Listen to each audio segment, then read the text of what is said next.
Hey there, Horne-Ellstrom here. Welcome to day 1883 of What You Up To Now, documenting the journey.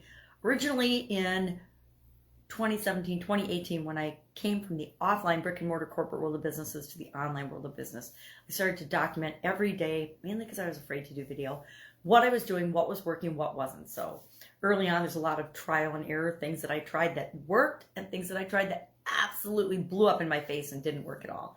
Like webinars I spent months creating that had no views, and I tweak until we got to the number of views and the number of participants that we wanted.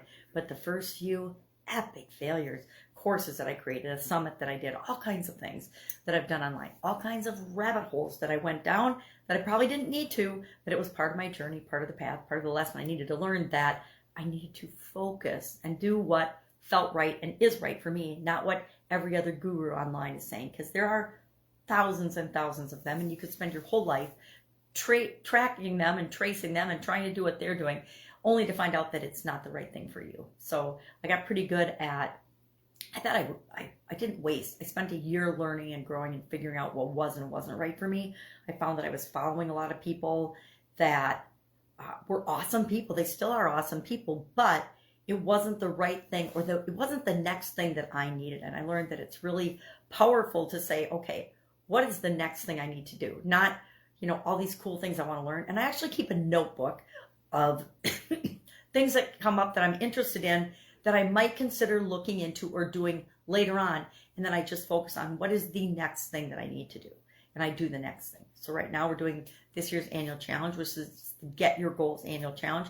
This month we're focusing on mental well-being, mental health, whatever you call it, but the mental area and aspect of our life and the impact that it has on every other area and aspect of our life.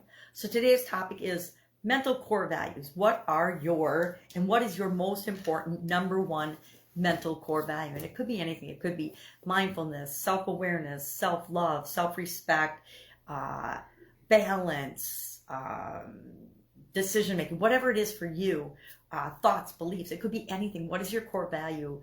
And what's the number one? One is what we're sharing. We're not sharing all of them because I have more than one core value when it comes to my mental well-being and my mental health. But I want to break it down and say, okay, well, what is my number one most important? Because that's what I'll use to make choices and decisions on whether I will or will not do things, whether I'll say yes or no to different things.